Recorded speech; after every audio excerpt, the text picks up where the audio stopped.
nouveau samedi, c'est ouvert sur les antennes d'Avec la télévision avec cette émission Ça dit quoi, votre émission de people, votre émission de célébrité camerounaise qui est cadencée par 3 grandes rubriques. Celle-là même qui nous détaille. Le sommaire s'appelle Kati Mintia. Alors, on prend le sommaire et on se retrouve pour la toute première articulation de cette émission.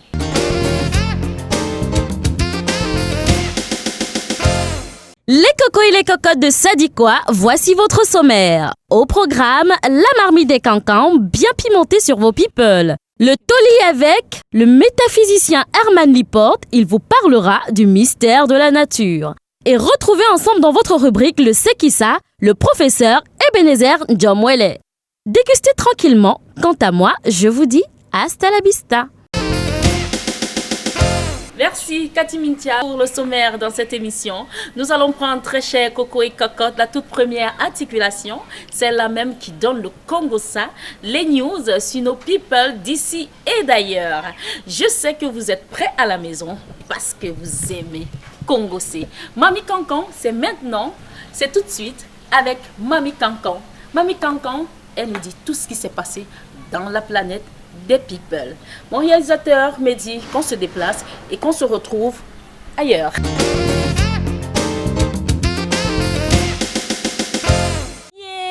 Aïe, tang, tang, les quoi, voici les news sur vos people, même comme le Congo, ça, si est mingili jusqu'à.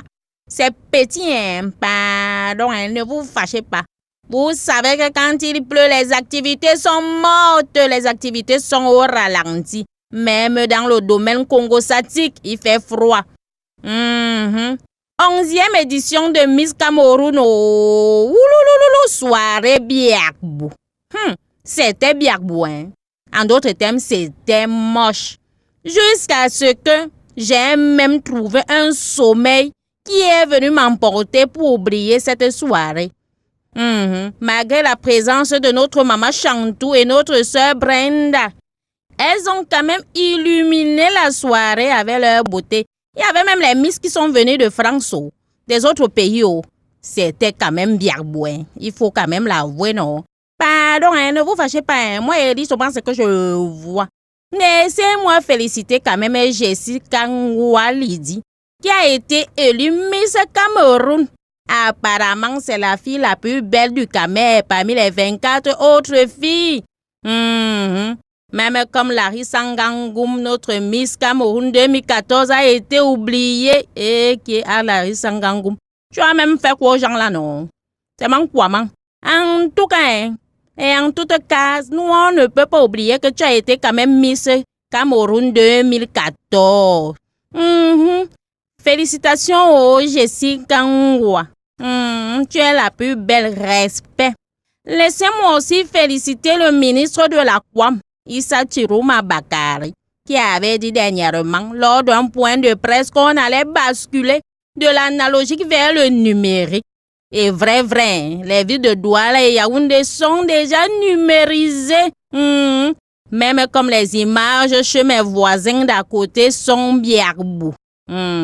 Numériser là n'est pas facile, hein. Ce n'est pas facile, Même comme les élections à la FECAFOOT viennent aussi d'être renvoyées, repoussées à une date ultérieure. Nous savons tous que quand il y a pactole, il y a argent, ce n'est pas facile de tourner le dos. Mais un jour, faire quoi, il y aura seulement élection. Parce que Papa God va décider bien. Comme Papa God aussi a protégé notre Nkunkuma et notre Ma Chantou dimanche dernier, ils ont été victimes d'un éclatement de pneus sur la route Mbogombi dans un quartier de Yaoundé. Heureusement que Papa God a envoyé les anges protéger le couple le plus célèbre du Camer.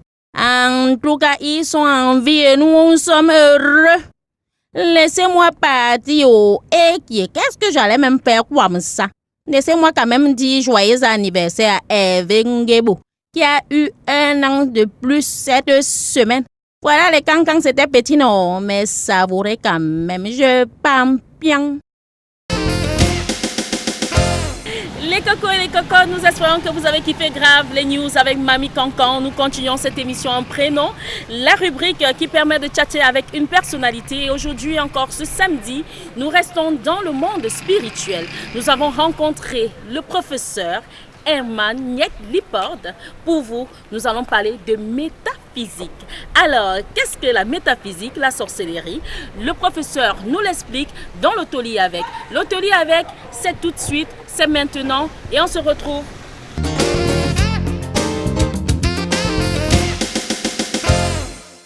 Bonsoir, monsieur Herman Nyek-Lipord.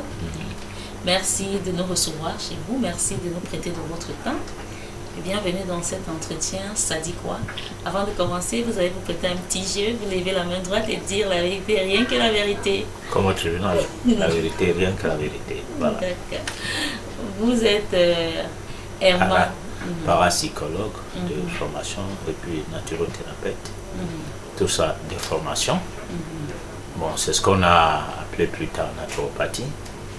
Bon, pas naturopathie à la camerounaise, ou les gens qui vendent des plantes médicinales, non.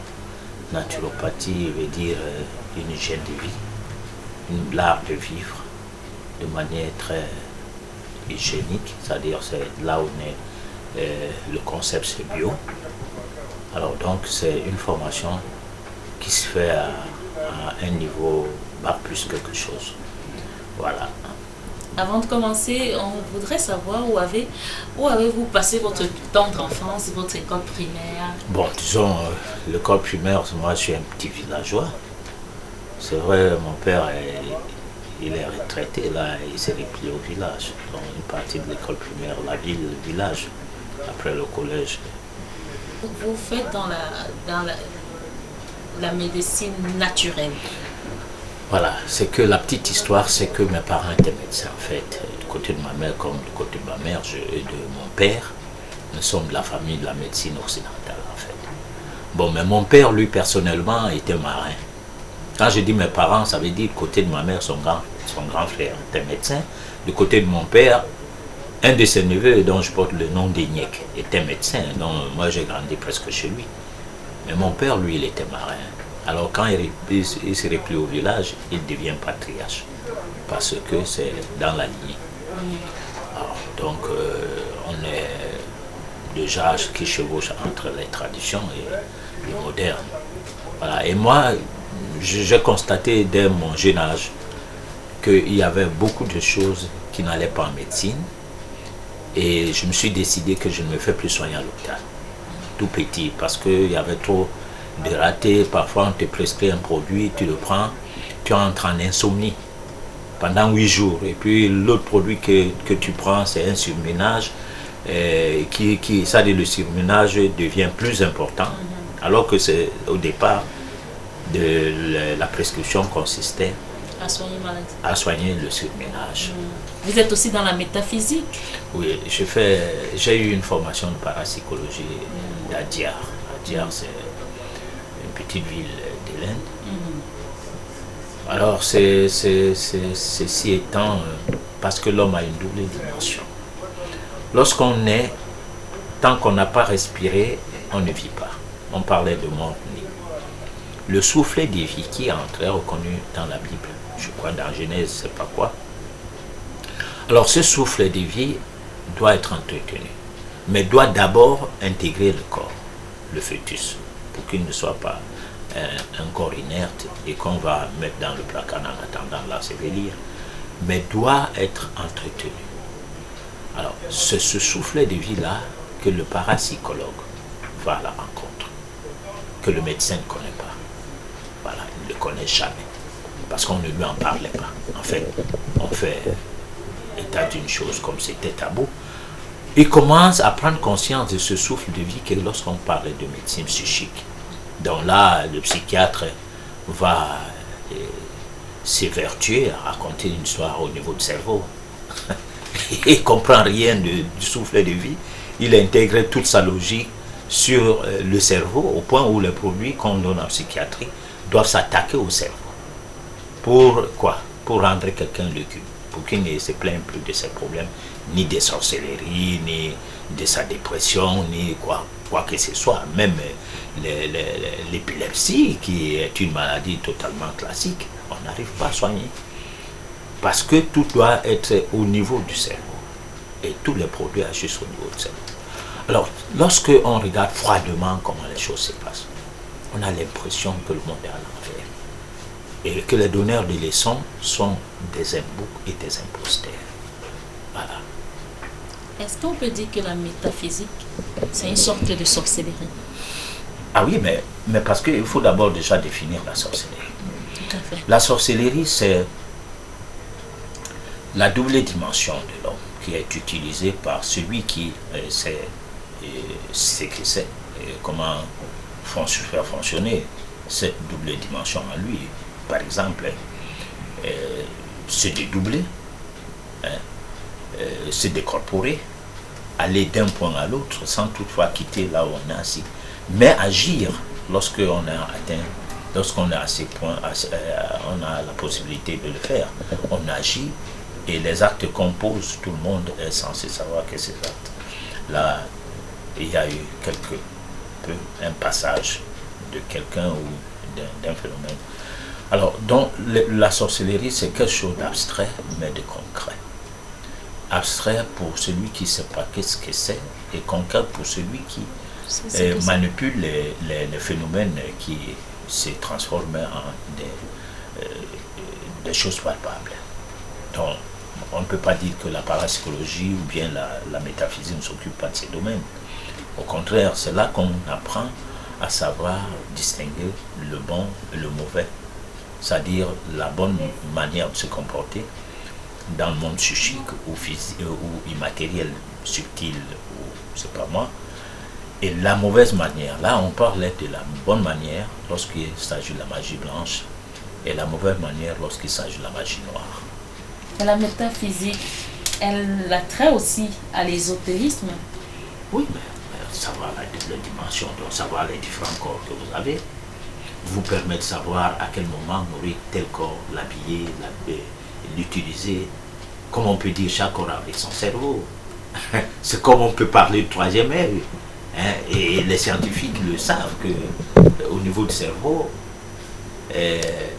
tout au milieu des deux hémisphères, se trouve la glande pinéale. Et un peu en bas, la glande pituitaire. Le troisième œil est donc développable. Et si vous le développez, vous pouvez faire beaucoup de choses. Et si il y en a qui deviennent, à force de chercher, deviennent fous? Non, c'est des gens qui ne cherchent rien. Ils cherchent de l'argent. On ne peut pas, à force de vouloir grandir, devenir, c'est pas moi quoi, monstre. Non. Parce que celui qui cherche à grandir, grandit normalement. Quand on parle de marabout, on voit des gens qui font parfois du mal aux autres. Est-ce que c'est toujours dans la métaphysique? Bon, écoutez, la métaphysique est comme, disons, c'est des piles aux faces, comme une pièce d'argent. Bon, le bon côté, le mauvais côté.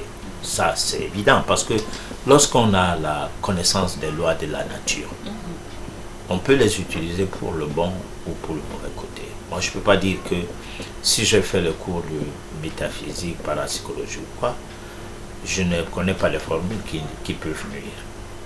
Bon, non, mais je connais les formules qui peuvent nuire. Mais le problème, c'est que c'est lui qui est formé. C'est ce que c'est que le karma. Le karma, en fait, c'est un fardeau qu'on porte sur soi. Et qui fait que nous, on croit en Dieu autrement. C'est-à-dire, lorsqu'on voit un lépreux en route, on n'a pas de la pitié parce qu'il est en train de subir son karma. Il a fait des choses dans des vies antérieures qui se payent au cours de cette vie parce que c'est injuste que quelqu'un naisse lépreux ou qu'il naisse infirme. C'est injuste. C'est que si on venait à être créé, ça veut dire que Dieu, pourquoi il crée les uns mauvais, les autres bien? Mais non. Mais c'est au cours de l'évolution de la vie d'un individu, des actes qu'il a posés, d'aucuns de ces actes sont tombés dans les oubliettes. C'est ces actes-là qu'il paye et qui font en sorte que À l'hôpital, il y en a qui naissent avec des voitures qu'on a donné cadeau à leur maman. D'autres n'ont même pas de lettres. Donc, ce n'est pas une injustice. C'est la récompense. Vous ne direz pas à quoi serait fait le fils d'un président de la République qui n'a pas demandé à naître dans ce milieu, ou bien le fils d'un richichi, quelqu'un qui a beaucoup d'argent, hein, où il bénéficie de tout. Qu'est-ce qu'il a fait de particulier pour qu'il naisse dans l'abondance et que les autres naissent dans l'opulence? Non, c'est les arrière-gardes, tout ce qu'il a gardé au cours de ses vies antérieures, parce que nous, on croit à la réincarnation. Voilà. Donc, on fait attention, parce qu'avec la réincarnation, on se méfie de faire du mal à autrui, parce qu'on sait que quand on crache en l'air, ça va retomber sur votre visage. Quel que soit le cas, cette vie ou l'autre. Voilà. Et selon vous, on a combien de vies? Bon, on a autant. La vie, c'est une évolution. Ce qui est sûr, c'est que l'évolution est rare. Mais on reconnaît quand même des cas d'évolution. Dans la Bible, on parlait de Nebuchadnezzar, qui était devenu un arbre. Donc la vie, c'est une évolution. L'homme déjà traverse les étapes embryonnaires, partant du monde minéral au monde végétal et du monde végétal au monde animal. Et ces étapes sont repliées dans notre corps. On les reconnaît. Parce que lorsqu'on prélève le sang, on voit les minéraux. C'est-à-dire l'or, l'ivoire, le cuivre et tout, la manganèse, le magnésium, tout ça, les fers, les métaux, quoi. Alors, ça, c'est le résumé de notre passé, du monde minéral, qui ont permis, dans notre évolution, de quitter ce monde vers un autre monde, le monde végétal. Que pensez-vous des loges, des sectes et tout? Alors, les loges, les sectes, ça dépend. Parce que moi, je sais que parmi ces loges, ces sectes, ce qu'on appelle sectes, il y a une extrapolation, c'est-à-dire linguistique. Moi, j'entends par secte tout mouvement qui vous condamne à y entrer, à toutefois entrer, à ne pas y sortir. Là, c'est une secte.